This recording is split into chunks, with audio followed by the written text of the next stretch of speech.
The gun was pressed against Wallace Sawyer's temple before Ruth Doyle even had time to scream. She stood in the middle of the dusty main street of Caldwell, Kansas, her heart hammering so violently against her ribs that she could feel it in her throat, her wrists, behind her eyes. The afternoon sun was merciless, pouring down like molten copper onto the cracked earth, and the whole town had gone absolutely, terrifyingly still. Not a horse moved. Not a child cried. Every single soul on that street seemed to understand, the way animals understand a coming storm, that something irreversible was about to happen. The man holding the gun was Cyrus Doyle, her husband. Or rather, the man who called himself her husband, the man whose name she still carried like a brand burned into her skin, the man she had fled across 2 states and a territory to escape. He had found her. After 8 months of building a new life, of convincing herself that she had finally outrun the darkness of her past, Cyrus had found her, and he had brought friends, and now Wallace Sawyer, the only man in this world who had ever looked at her like she was worth something, was on his knees in the dirt with a pistol pressed to his head. "You thought you could just disappear," Cyrus said. His voice was so calm it was obscene. He was a tall man, lean in the way of men who had never stopped moving, with cold gray eyes and a smile that never reached them. "You thought you could just walk away from what you are, from what you belong to. She doesn't belong to you." Wallace's voice was low and steady, impossibly steady for a man in his position, and that steadiness made Ruth's eyes burn with tears she refused to let fall. Cyrus pressed the barrel harder into Wallace's temple. "I wasn't talking to you, cowboy." Ruth took 1 step forward. Then another. Her boots raised small puffs of dust with each step, and the whole street held its breath. This was not where the story began. To understand how they arrived at this street, at this impossible moment, you had to go back 8 months. Back to the afternoon, a train pulled into Caldwell carrying a woman with a carpet bag, a bruise carefully powdered over on her cheekbone, and a secret that could destroy everything. Ruth Doyle had stepped off the train on a Thursday in March of 1882 with $12, a carpet bag that contained everything she owned, and a name she was already quietly preparing to leave behind. She was 26 years old.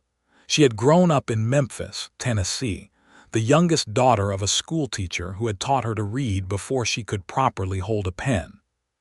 She had been married to Cyrus Doyle for 3 years, and those 3 years had taught her things about fear that no schoolteacher could ever convey. Caldwell, Kansas was not a welcoming town on first impression. It sat at the edge of the Kishom Trail like a tooth that had been knocked slightly loose, all roughness and noise and the perpetual smell of cattle and leather and wood smoke.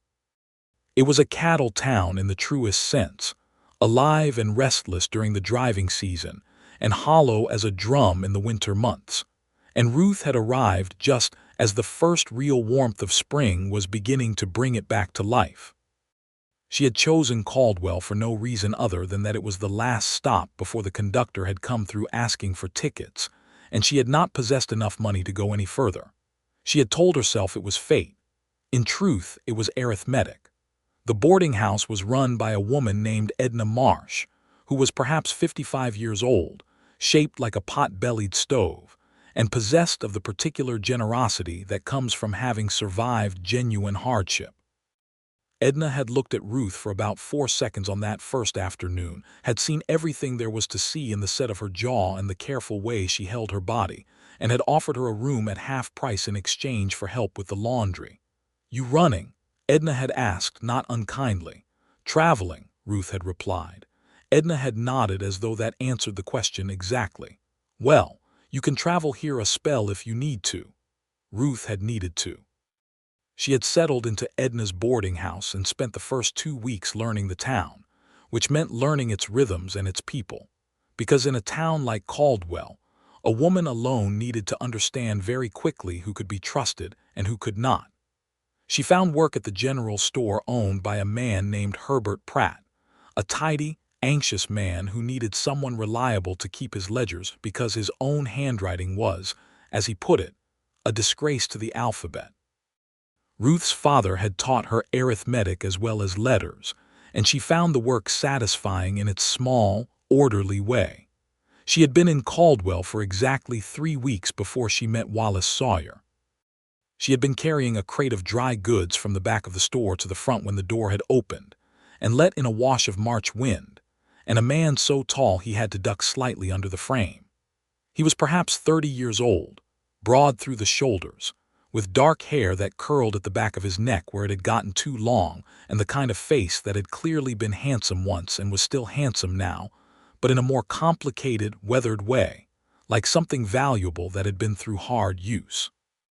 He wore a sheepskin coat and the practical, worn clothes of a working rancher, and he carried his hat in his hand the moment he stepped inside because, Ruth would learn, he always did that in the presence of women or under any roof that felt like someone's home.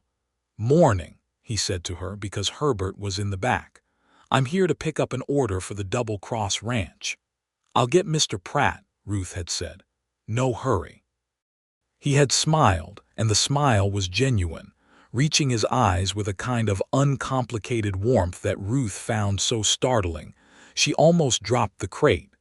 She had become unaccustomed to warmth without an ulterior motive attached to it. Herbert had come out and handled the transaction, and Wallace Sawyer had taken his supplies and left, and Ruth had watched through the front window as he loaded his wagon with the ease of a man entirely comfortable with physical work.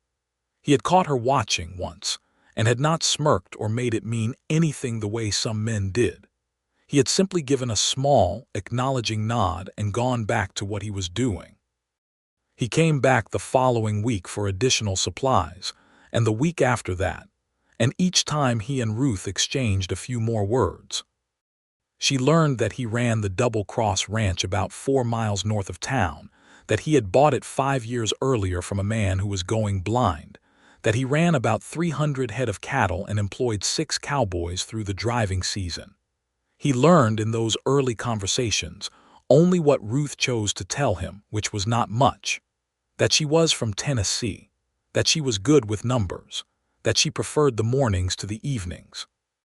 What she did not tell him was that her hands sometimes shook when she heard raised voices, that she still flinched, involuntarily, at sudden movements, that she had a letter tucked inside the lining of her carpet bag from a lawyer in Memphis that outlined, in careful legal language, why a divorce from Cyrus Doyle was both morally necessary and practically nearly impossible.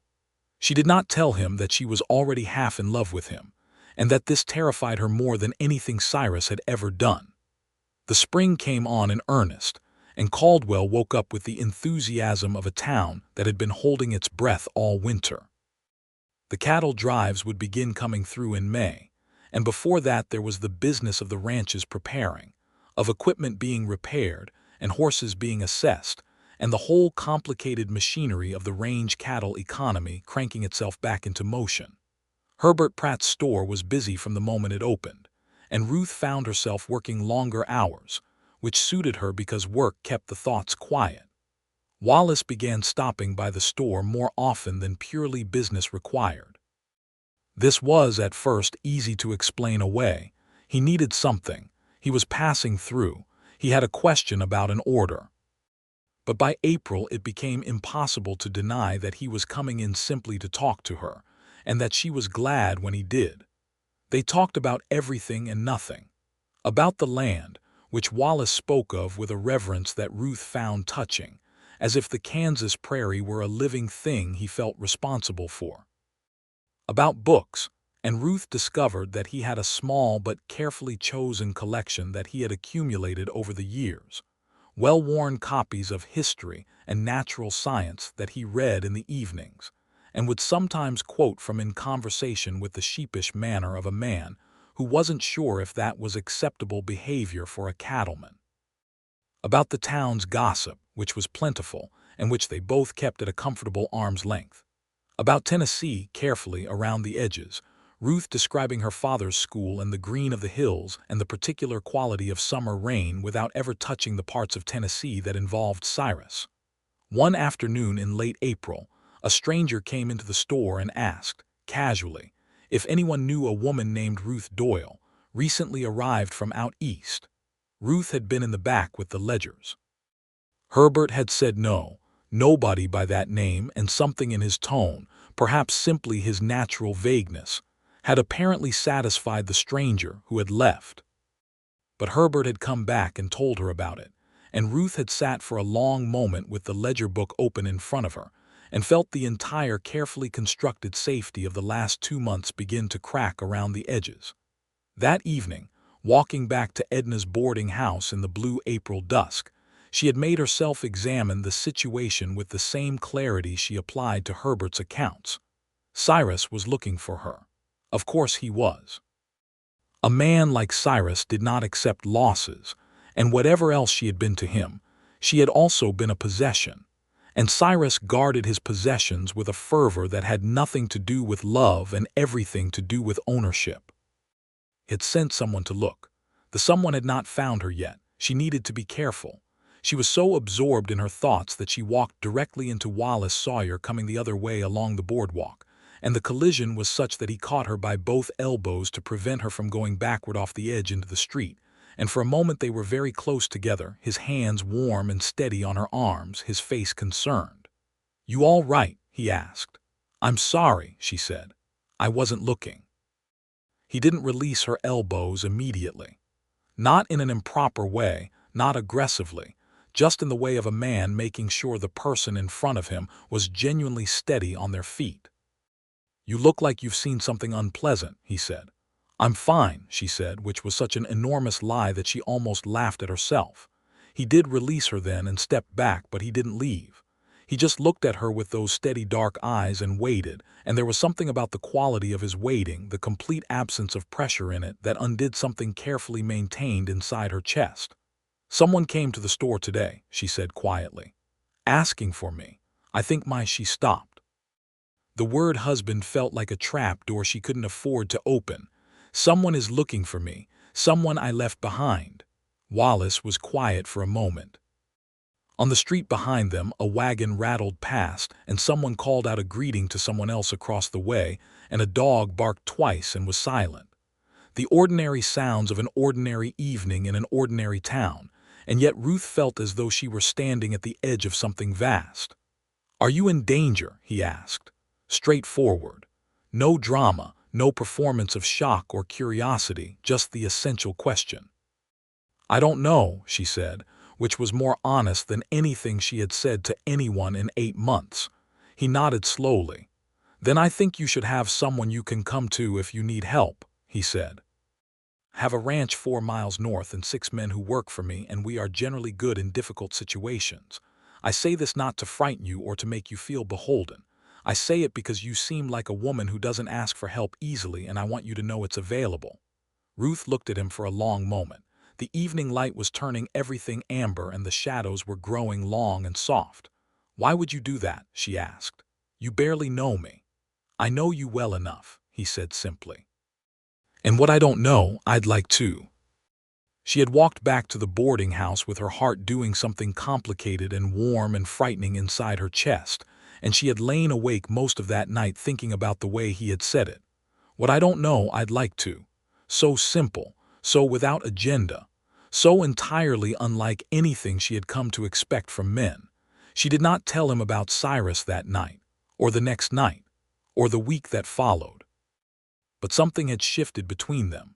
Some invisible threshold had been crossed, and when Wallace came into the store now, their conversations had a different quality, more like the conversations of 2 people who had already decided to trust each other, and were simply working their way toward demonstrating it.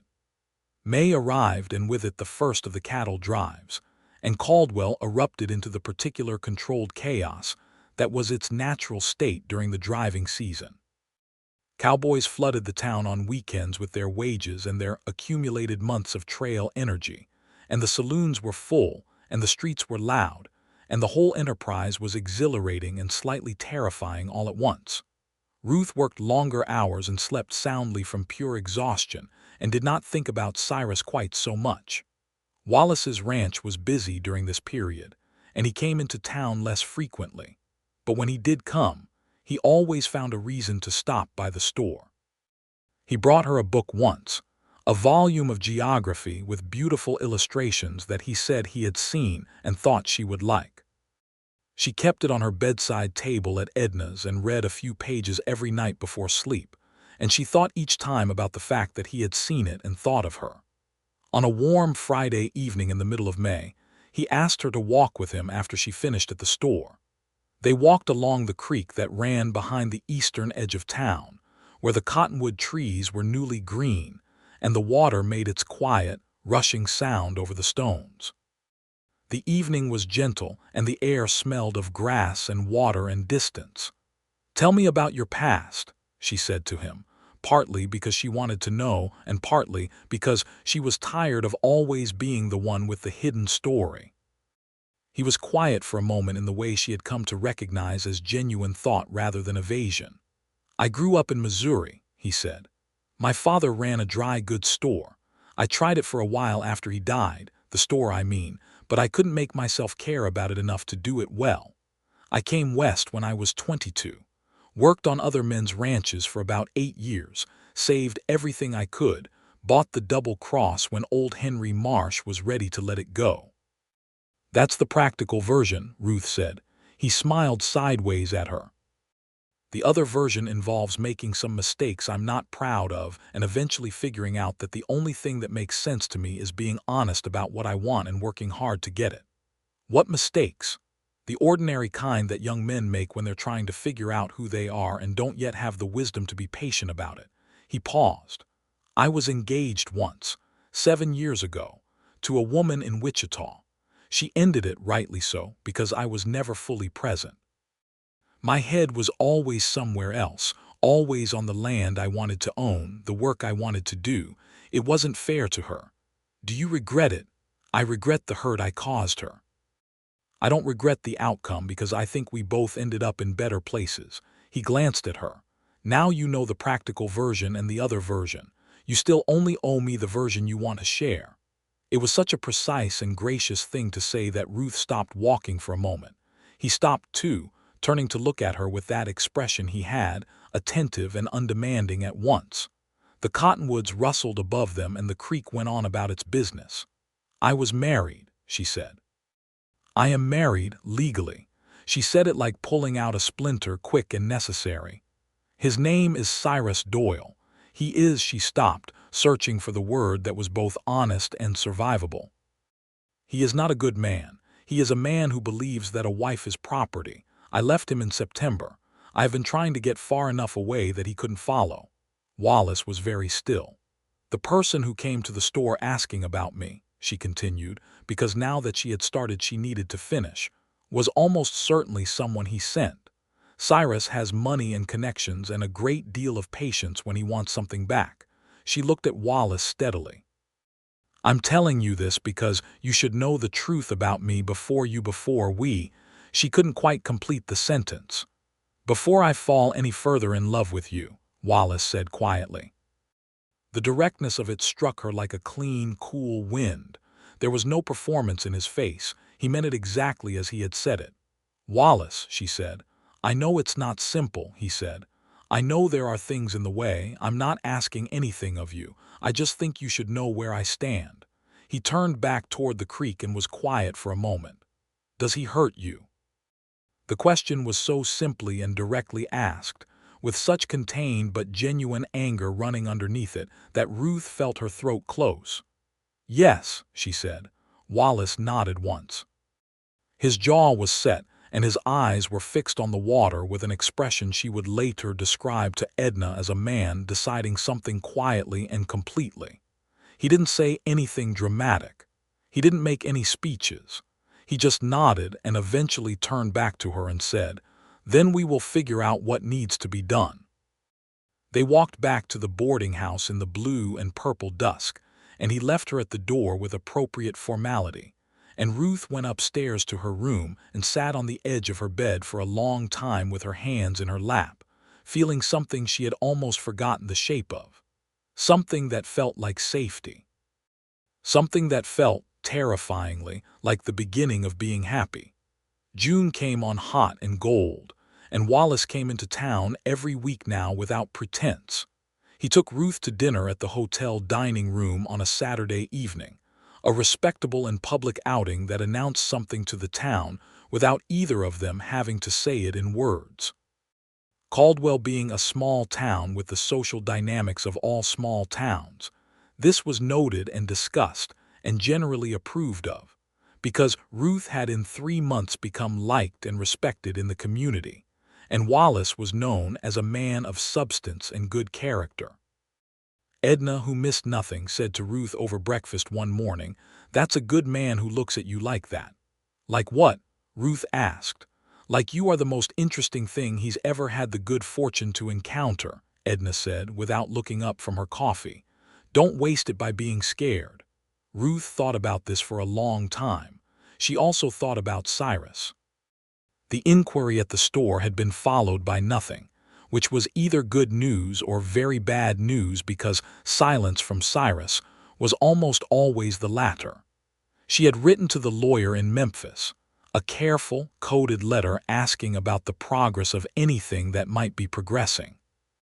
The response, which arrived in late June, and which she read 3 times before folding it back into its envelope, was not encouraging.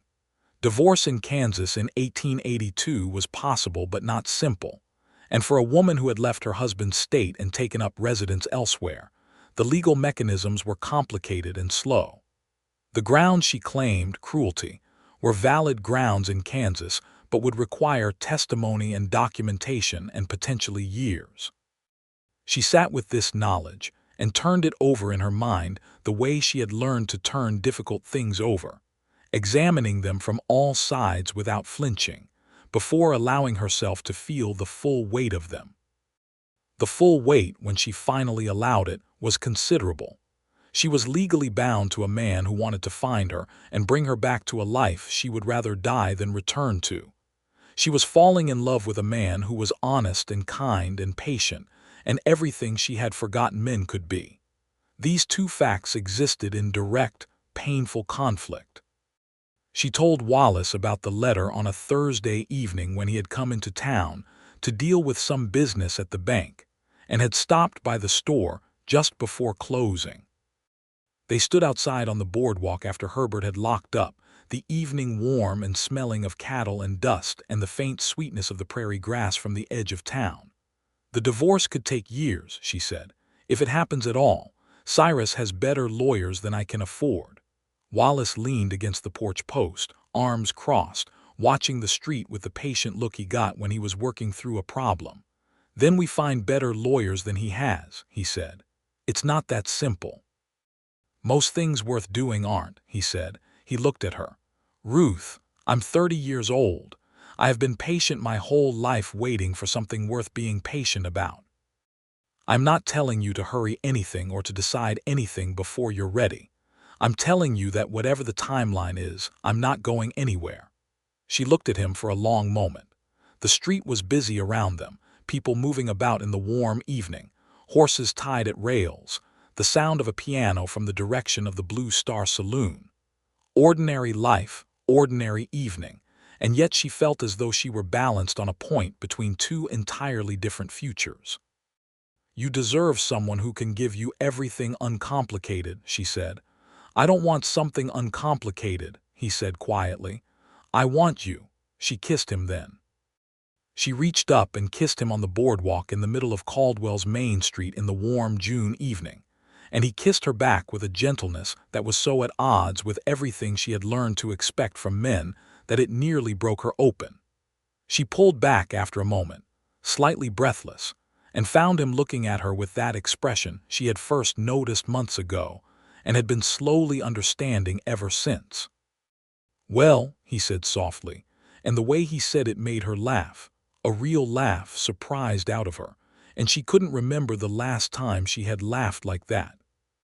July brought the height of summer and the height of the cattle driving season, and also brought, on a hot Wednesday morning, a man Ruth didn't recognize asking for her at the boarding house while she was at work. Edna, who had by now been told enough to be appropriately cautious, had said there was no Ruth Doyle staying with her, only a Miss Ruth Reynolds, which was the name Ruth had given on her original arrival, and which Edna had continued to use for official purposes. Ruth heard about this that evening and felt the old cold dread move through her like creek water in March. She told Wallace that same evening. They were sitting on the porch of the boarding house in the cooling air, the town settling into its nighttime sounds around them, and she told him flatly and clearly what Edna had reported. Wallace listened without interrupting. Then he said, "He's coming himself, or he's sending someone ahead to confirm you're here before he does." "That's what I think too. Either way, we don't have much time." He was quiet for a moment. "I have a friend, a man named Thomas Garrett, who practices law in Wichita. He's one of the best there is in the state. I'd like to send him a letter tonight asking him to come." "Wallace, I can't ask you to spend that kind of money." "You didn't ask," he said. "I offered." He turned to look at her, and in the lamplight from Edna's front window his face was serious and steady. "And it's not just about the legal situation. It's about keeping you safe. Those are two different problems, and I want to address both of them." She wanted to argue and found she couldn't. Not because she lacked the will, but because some fundamental part of her had already accepted, quietly and completely, that this was a man she could trust. The acceptance of that was both the most vulnerable and the most liberating thing she had experienced in years. Thomas Garrett arrived from Wichita on the following Monday, a compact, quick-eyed man of about 45 who chewed tobacco at a vigorous rate and asked questions with the focused velocity of a man who understood that time was a limited resource. He sat across from Ruth at Edna's kitchen table with a cup of coffee and a small notebook and went through everything: dates, incidents, witnesses, the letter from the Memphis lawyer, the inquiry at the store, the man who had come to the boarding house. He wrote everything down in small, neat handwriting. "You have grounds," he said when she had finished. "Good grounds. Cruelty, abandonment of marital duty, the whole picture. The question is jurisdiction, and I think we can argue Kansas jurisdiction given your 6 months of residence here. But I need to file quickly, and I need you to understand that once I file, Doyle will know exactly where you are." "He probably already knows," Ruth said. Garrett nodded. "Then the question is whether we get this in front of a judge before he gets his hands on it." He looked at Wallace. "I need a few things from you too. Witnesses to her residency, character testimony, and frankly, someone to make sure she's not intimidated before the filing is complete." Wallace looked at Ruth. "She can stay at the ranch," he said. "It's further from town, harder to approach unannounced. My men are good and they're loyal." Ruth opened her mouth to say that she didn't want to put anyone in danger, and Wallace, reading her face with the accuracy that had become both wonderful and slightly alarming, said, "Ruth, let people help you." She closed her mouth, nodded. She moved to the Double Cross Ranch on a Thursday, bringing her carpet bag and her book of geography and the small collection of things she had accumulated in her months in Caldwell. The ranch was beautiful in a way she hadn't quite expected. Set in a wide valley with a creek running along the southern edge and cottonwood trees tall and green around the water. And the house itself was larger than she had imagined, solid and well-built, with a covered porch that ran the full length of the front, and a kitchen that was bigger than her entire apartment in Memphis had been. Wallace's housekeeper, an older Osage woman named Margaret who had worked at the ranch for 3 years, and who regarded everything around her with the comprehensive, slightly amused calm of someone who has seen a great deal of human behavior, showed Ruth to a room that was clean and quiet, and had a window looking out over the pasture where the horses were kept. "You are safe here," Margaret said, simply and directly, in a way that left no room for polite demurral. The cowboys, all 6 of them, were curious about Ruth in the open, respectful way of men who worked for someone they genuinely liked and took his judgment seriously. They did not pry. They were courteous.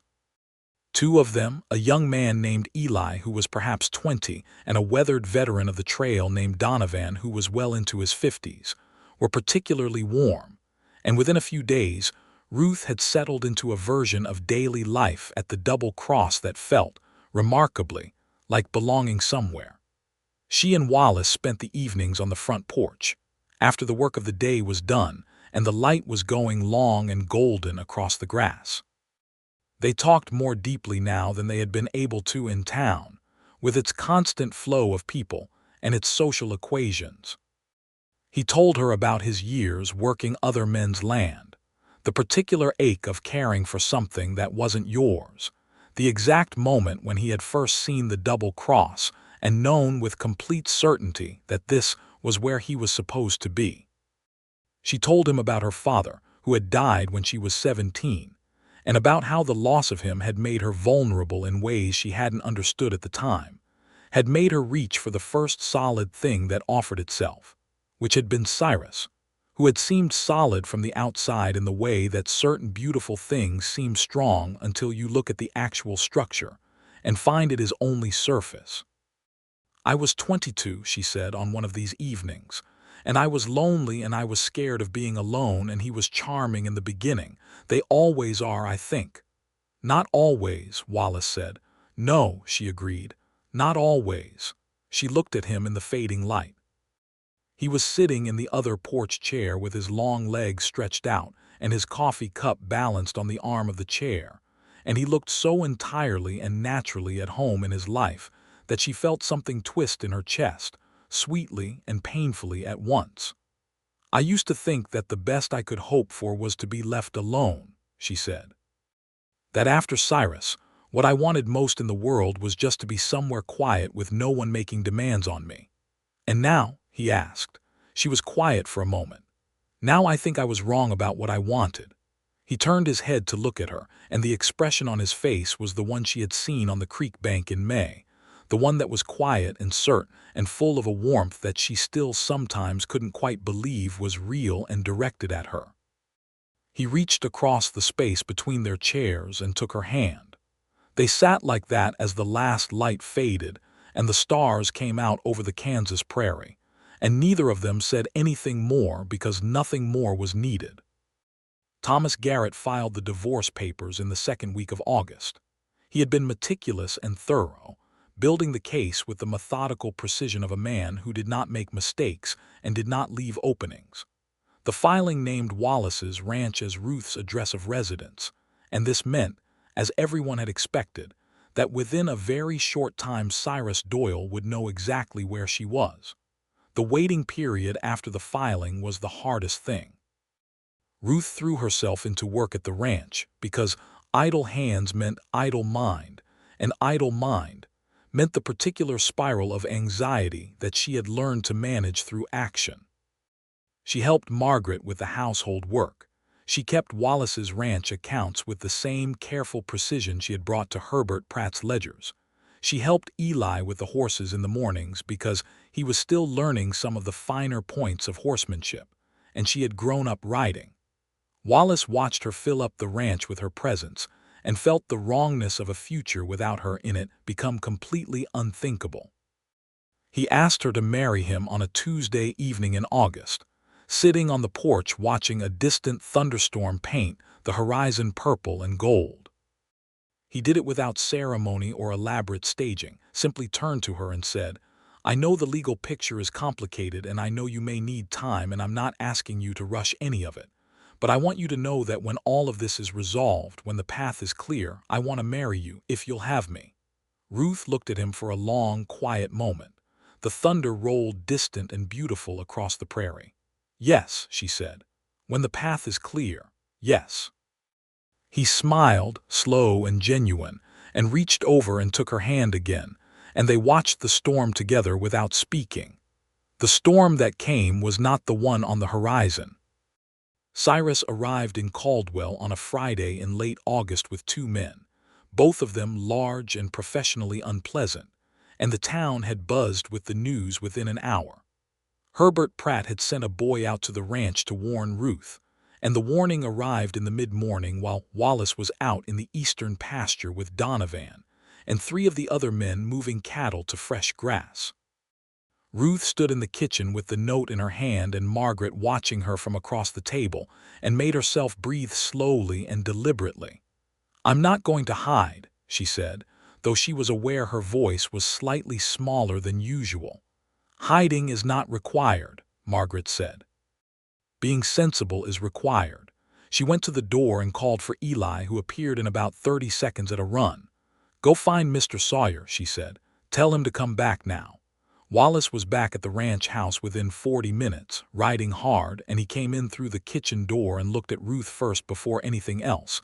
In the way she had noticed, he always assessed any situation, confirming her safety before addressing anything else. "He's in town," Wallace said. "I know." He had met the messenger on the road back. He looked at Ruth carefully. "What do you want to do?" "I want this to be over," she said, and meant it absolutely. He nodded. "Then let's go into town." "Wallace, I'm not sending you in alone, and I'm not keeping you out here while Garrett tries to deal with this on his own. We go together." He paused. "But we do it properly. We go to Garrett first. We let the law lead." They rode into Caldwell that afternoon, Wallace and Ruth and Donovan and two of the other ranch hands, and found Thomas Garrett at the hotel, where he had already been tracking developments. He had spoken to the local marshal, a man named Hicks who was known as fair and effective, and had ensured that Hicks understood the legal situation and the filed papers. Cyrus Doyle was at the Blue Star Saloon with his two men. The confrontation that came did not happen the way any of them planned it. Ruth and Wallace and Garrett and Donovan were walking from the hotel to the marshal's office when Cyrus stepped out of the saloon into the late afternoon street and saw them. He was exactly as Ruth remembered him. Tall, lean, composed in that deeply unsettling way that had taken her years to understand was not confidence but control, a fundamental need to dominate every situation he entered. "Well," Cyrus said. His eyes moved from Ruth to Wallace and back with the assessing coldness of a man cataloging threats. "There you are."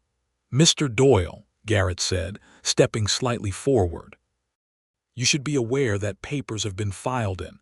"I don't care about papers," Cyrus said, still looking at Ruth. "I care about my wife coming home." "She is not going anywhere with you," Wallace said, and his voice was quiet and absolutely clear. Cyrus looked at him with the kind of contempt that is also a kind of threat. "And who exactly are you?" "A man who knows what you are," Wallace said. "It happened fast." Cyrus made a signal, barely perceptible, and one of his men was behind Wallace in seconds, and the gun was at his temple before Donovan or either of the other ranch hands could respond. Ruth stepped forward, and now they were back where the story had begun. The afternoon sun hammering down on the dusty main street of Caldwell, every soul on that street holding absolutely still. Ruth walking forward with her heart in her throat and her hands steady by her sides. "Let him go," she said to Cyrus. "Come with me," Cyrus said. "Come with me," and he walks away. She could see Wallace's face. He was kneeling in the dust with a pistol against his temple, and his expression was, impossibly, not afraid.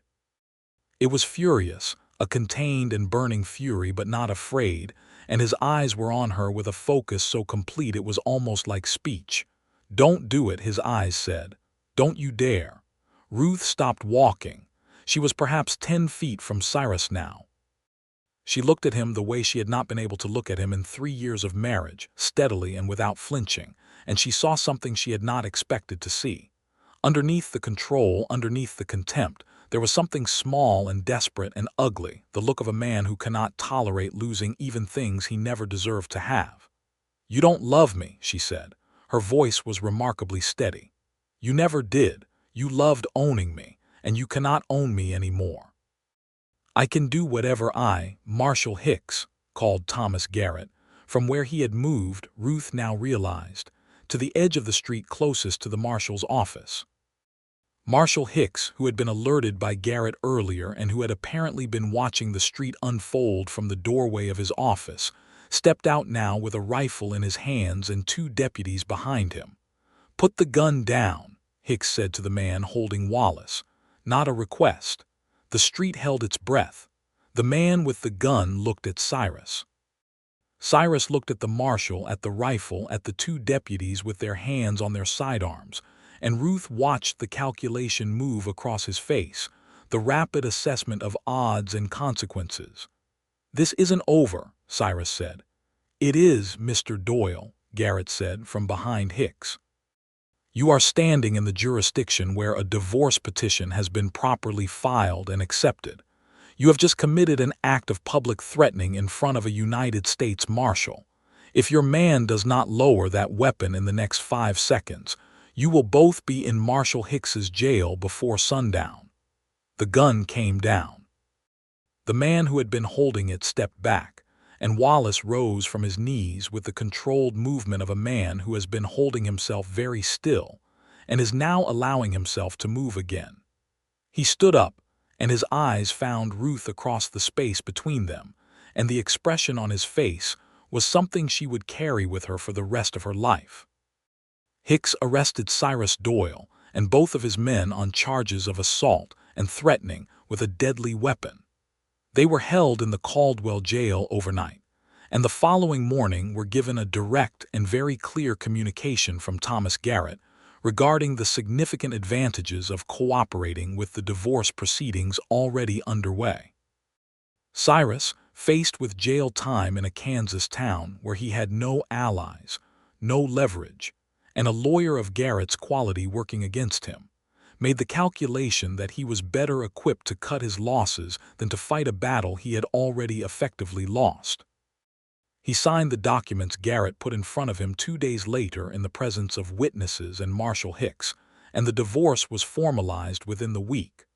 Ruth sat in Garrett's temporary office at the hotel and watched him sign his name to the last page and felt something leave her body, something she had been carrying for so long she had forgotten what it felt like not to carry it.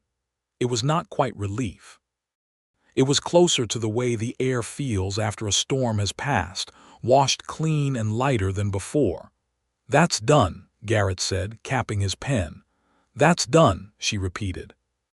She thanked Garrett thoroughly and properly, pressing his hand with both of hers in a way that made the usually brisk lawyer briefly and slightly emotional. Then she walked out of the hotel and into the late afternoon street of Caldwell, where Wallace was waiting, leaning against the porch post with his hat in his hands and an expression of carefully contained anxiety that he was not quite managing to contain. She walked straight to him and put her arms around him and held on, and he wrapped his arms around her immediately and completely, and they stood like that in the middle of the street in the golden late afternoon light, and Ruth felt the last of the tension go out of her body in a long, slow exhale. "It's done," she said into his shoulder. His arms tightened around her. "Good," he said, quietly and completely, and pressed his lips to her hair. They were married on the 2nd Saturday of October, 1882, in a small church on the eastern edge of Caldwell that was painted white, and had a steeple that was somewhat optimistic in scale compared to the rest of the building. The ceremony was performed by the Reverend who had been serving the Caldwell congregation for 6 years, a warm and practical man named Reverend Aldrich who took genuine pleasure in happy occasions. The guests were, by design, modest in number but significant in feeling. Edna Marsh sat in the front row in her best dress, a dark blue wool that she wore perhaps twice a year, and cried openly and without embarrassment from approximately the 2nd minute of the ceremony. Herbert Pratt sat beside her looking scrubbed and earnest. Thomas Garrett had made the trip from Wichita and sat in the 3rd row with the satisfied air of a man who has completed a difficult piece of work well. Margaret and all 6 of the ranch hands were there. Donovan in a coat that was clearly borrowed and slightly too short in the sleeves, and Eli with his hair wetted down and parted with visible effort. Ruth wore a dress she had made herself over the preceding 3 weeks, a deep cream cotton with a high collar and small covered buttons down the front, simple and well-made in the way she applied herself to everything. She carried a small bouquet of late-season wildflowers that Eli had gathered from the creek bank that morning, with more enthusiasm than expertise, and the slightly chaotic arrangement of them made her smile every time she looked at it. Wallace in a good dark suit was such an altered version of Wallace in his work clothes that the sight of him standing at the front of the church made Ruth stop just inside the door for a moment, simply looking. He turned when Reverend Aldrich indicated and saw her, and the expression that moved across his face, open and certain and warm as July, settled something permanently in her chest. The ceremony was brief and genuine. When Reverend Aldrich asked Wallace if he took this woman, Wallace said, "I do," with the same quiet, absolute directness that characterized everything he said, and Ruth felt it in the soles of her feet. When Aldrich asked Ruth, she looked at Wallace and said, "I do," and her voice didn't waver. The ring was simple gold, sized perfectly because Wallace had borrowed one of her other rings to use as a guide and had not mentioned doing so. And when it was on her finger, she looked at it for a moment with the particular feeling of something being both new and exactly right. They rode back to the ranch in the late afternoon with Margaret and Donovan and Eli and the others. And Margaret had prepared a dinner that was significantly above the usual standard of ranch cooking, involving a roast and several side dishes, and a cake that she had been quietly working on for several days, and that was better than anything Ruth had tasted in recent memory. They sat around the long table in the dining room, all of them, ranch hands and housekeeper and the new couple, and the evening was full of food and conversation, and a particular quality of warmth that comes from people who have been through something difficult together and arrived somewhere good. Donovan made a toast that was not eloquent but was utterly sincere, and Eli spilled his coffee and was so mortified that everyone laughed, and even Margaret smiled with a completeness that was unusual for her. After dinner, when the hands had cleared to the bunkhouse and Margaret had retired, Ruth and Wallace sat together on the front porch in the cold October night, wrapped in a blanket, and looked out at the dark prairie with its stars overhead and the distant sound of the creek. "I've been afraid for so long," Ruth said. "I don't quite know how to stop."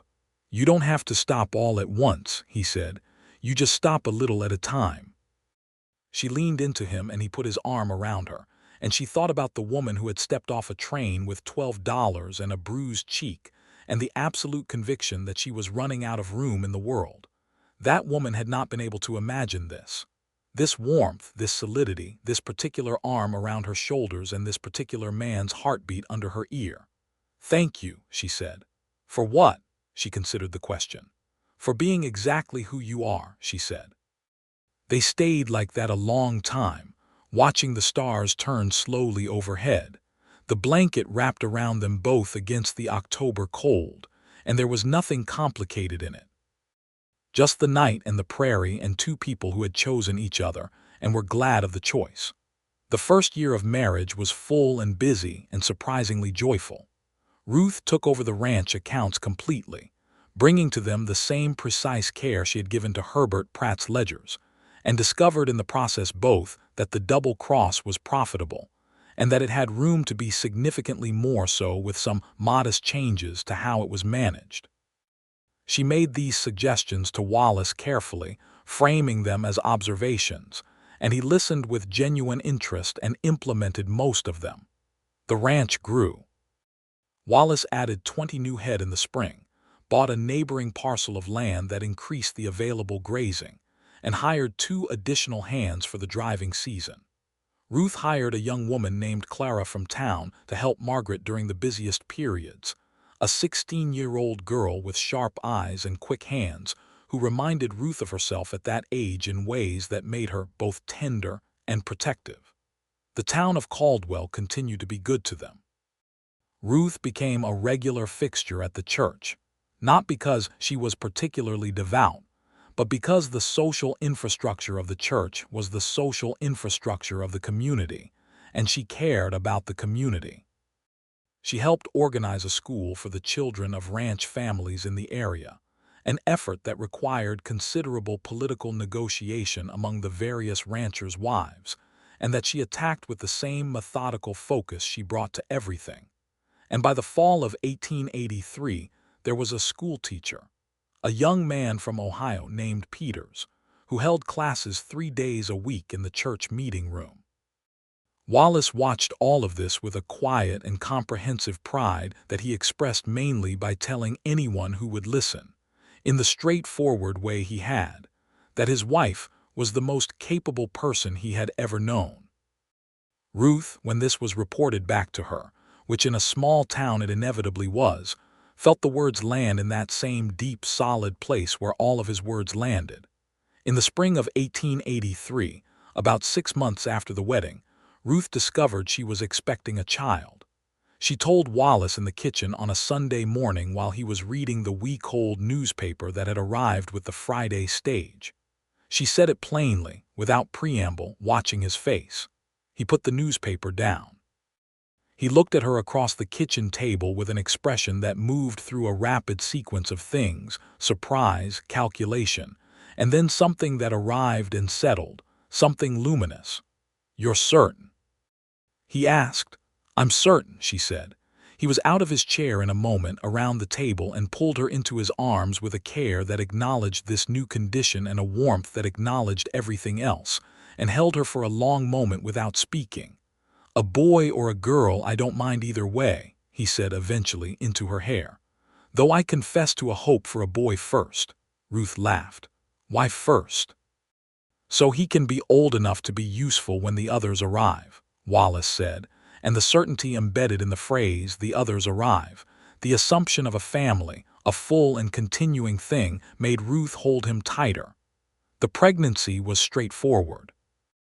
Ruth continued to work the accounts and manage the household and help with the school project, and attend church, and do most of the things she ordinarily did, making small adjustments as needed and declining to treat her condition as an excuse for helplessness, in a way that impressed Margaret and slightly alarmed Clara, who hovered in a worried way that Ruth found touching. Thomas Garrett came from Wichita in midsummer for a visit, partly professional and partly personal, because he had become genuinely fond of both of them in the aftermath of the events of the previous year. He sat on the front porch with Wallace one afternoon, and Ruth brought them iced tea, and Garrett said, with his usual directness, "You look like a woman who's gotten everything sorted out." "I have," Ruth said. "Good," he said. "You deserve to."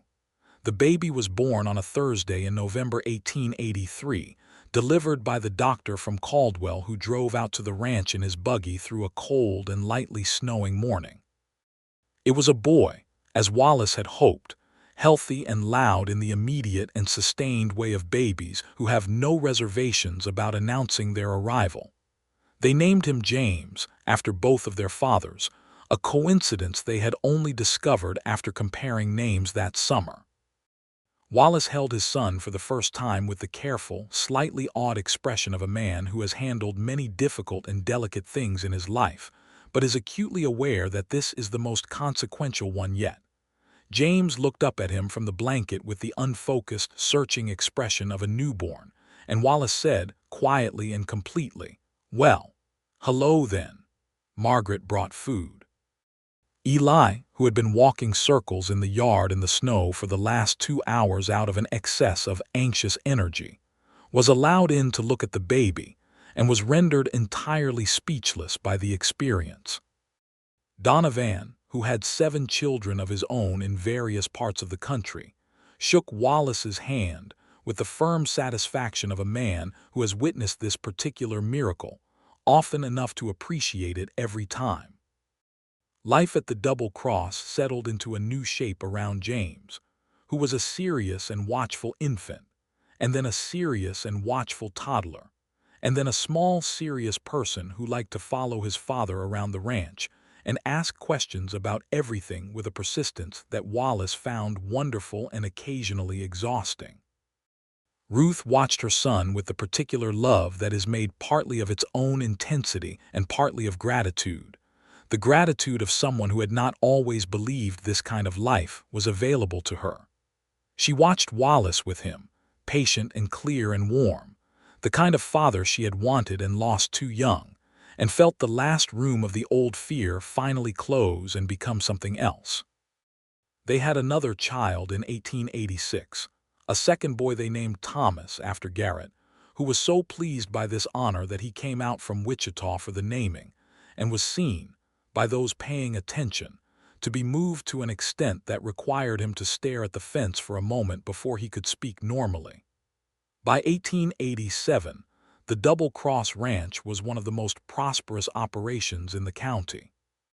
Wallace had expanded the cattle operation and added a small breeding program for horses that had begun as Ruth's idea after she observed, in her account keeping, that the market for good working horses was strong and growing. The horse breeding was her project in the way the cattle were his, a shared but distinct enterprise, and she ran it with the precision and genuine affection she brought to everything that mattered to her. The school that she had helped establish was now a proper schoolhouse, built on a piece of land the county had allocated, with a permanent teacher and 23 students from the surrounding ranches and farms. Peters, the original teacher, had moved on to a position in Wichita, but his replacement, a young woman named Helen who had come from Illinois with a teacher's certificate and a trunk full of books, was excellent, and Ruth served on the informal board that oversaw the school's management. James started school at 5 with the serious enthusiasm that characterized his approach to most things, and Ruth walked him there on his first morning through the bright September air, and left him at the door with Helen, and walked back to the ranch, feeling the particular bittersweetness of a child's first independence. She arrived home to find Wallace in the kitchen with Thomas, who was 1 year old and presently engaged in an attempt to eat a wooden spoon, and the sight of the two of them, Wallace sitting at the table with the baby in his lap reading aloud from the newspaper in a demonstrably ineffective but entirely sincere effort to keep him entertained, broke her open in the best possible way. She stood in the kitchen doorway and looked at them and thought about the woman on the train with $12 and a bruised cheek, and thought about the creek walk in May and the boardwalk in June, and the night on the porch in October, and the gun at Wallace's temple and Cyrus's cold eyes and Garrett's pen moving across the page and the ring on her finger and James arriving in November and Thomas arriving in the spring and the school and the horses and the accounts and all of it, the whole improbable, hard one. Wonderful structure of this life. Wallace looked up and saw her in the doorway. "Good walk?" he asked. "Very good," she said. Thomas held out the wooden spoon in her direction with the generosity of someone offering their most valued possession. "Thank you," she told him gravely, and came in and sat down at the table with her husband and her son, and the morning light coming through the kitchen window in long golden bars. That evening, after the boys were in bed and the ranch was quiet, Ruth and Wallace sat on the front porch in the September coolness. The prairie stretched out before them in the dusk, enormously alive and still at the same time, the way it always was, the way she had come to love it. "I want to tell you something," Ruth said. "Tell me," he said. She looked out at the dark horizon for a moment. "I used to think that the story of my life before I came here was just damage," she said. "That it was something that had happened to me that I needed to get away from and eventually survive. But I think now that it was the thing that made me take the train and stop in Caldwell and walk into Herbert Pratt's store on the day you came in for your order." She paused. "So I can't entirely regret it." Wallace was quiet for a moment. "I can regret it on your behalf," he said. "Because you deserved better than what happened to you, but I understand what you're saying. What I'm saying is that everything I am now, everything we have now came through that." She turned to look at him. "And what we have now is everything." He reached over and took her hand, the way he had taken it on that night in May of 1882 when the stars had come out over the prairie and something had been decided between them without either of them having to say so. "Yes," he said, "it is."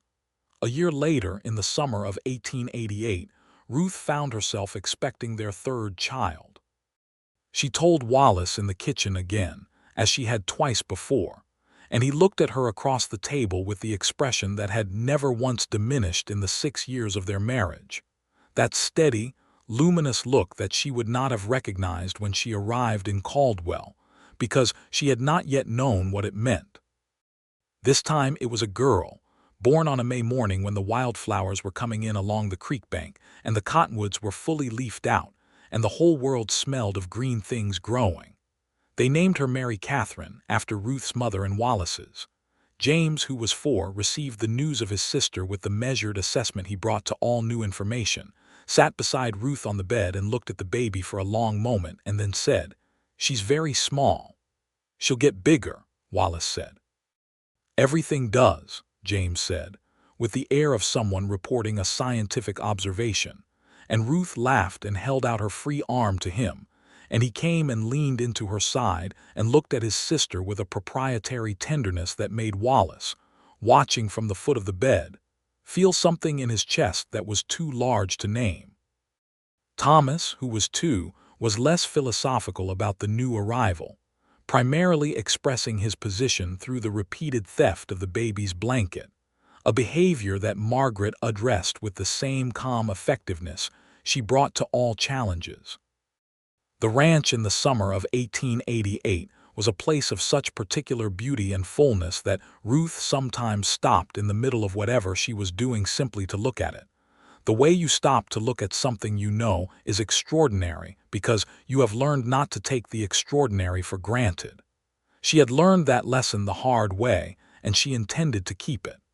The years went on. James grew into a tall, quiet boy with his father's steadiness and his mother's precision, deeply interested in the mechanics of the ranch operation, and already at 8, able to do real and useful work. Thomas grew into the opposite, gregarious and impulsive and warmly affectionate, the kind of child who made friends with every living thing he encountered, including 2 of the ranch dogs and a coyote pup that he had found alone in the scrub one spring and brought home in his hat. Wallace had explained, gently but firmly, why the coyote could not stay, but he had admired the impulse and the hat. Mary Catherine was, by the age of 2, demonstrating a will of a magnitude that suggested she intended to give everyone around her extensive practice in negotiation. She was beautiful in the way of children who are deeply alive, always moving, always curious, always trying to get to the next thing. Ruth watched her daughter with a particular love that had in it the recognition of something of herself, not the fear, never the fear, but the fundamental intensity, the way of caring about everything fully and without half measures, and she thought about how different it was to grow up in a place where that intensity was embraced rather than diminished. In 1890, when Mary Catherine was 2 and Thomas was 4 and James was 6, and the Double Cross Ranch had 340 head of cattle and a horse breeding operation that was known across 4 counties, Wallace and Ruth sat on the front porch on a warm summer evening and looked out at everything they had built and felt the deep, quiet satisfaction of people who have done good work and know it. "Are you happy?" he asked her, not for the first time. "Completely," she said, "not for the first time." He brought her hand up and kissed the back of it, a gesture that remained after 8 years as naturally affectionate as it had ever been, uncalculated and genuine. "Good," he said. Down in the yard, James was showing Thomas how to properly use a lasso, a lesson that was producing a significant number of failures and an equivalent number of enthusiastic laughings from Thomas, who found his own failures greatly entertaining. Mary Catherine sat in the dirt nearby with the focused concentration of someone engaged in extremely important work, which appeared to be the systematic comparison of several different types of rocks. Margaret came to the door behind them and said that dinner was ready, and in her voice was the warmth she had never entirely given up not showing, 3 years of working at the Double Cross having worn down the professional distance bit by bit until what remained was something that functioned, practically speaking, as family. "Coming," Ruth called. She stood and took Wallace's hand, and they went inside together to where the food was warm and the table was set, and their children were about to come crashing through the door trailing dirt and laughter, and the specific high energy of small people who have been outdoors all afternoon. This was the life. All of it, the accounts and the horses and the school and the town and the porch in the October cold, and the baby in November and the flower in the kitchen and the warm arm around her shoulders in the night, and the man beside her who had said, on a Thursday evening in April of 1882, "What I don't know, I'd like to," and had meant it then and meant it still and would mean it every day for the rest of his life. Ruth Sawyer, formerly Doyle, formerly Afraid, stood in the kitchen of the Double Cross Ranch on a warm summer evening in 1890 and watched her husband lift their youngest daughter from the floor where she had brought her rock collection to display it on the kitchen table, and listened to the sound of her sons coming in through the back door, and felt the absolute, unqualified fullness of a life well lived. The train had brought her here. The fear had driven her. The love had kept her. And all of it, the whole long, difficult, beautiful journey of it, had arrived at this. This kitchen, this evening, this man's voice over her daughter's head saying with genuine interest that this was indeed a very good rock collection, and the smell of Margaret's cooking, and the sound of the prairie wind beginning outside in the cottonwoods. The path had been long and it had been hard, and there had been a gun pressed to the head of the person she loved most in the world on a dusty street in the middle of a summer afternoon. And then the path had brought her here, and here was everything,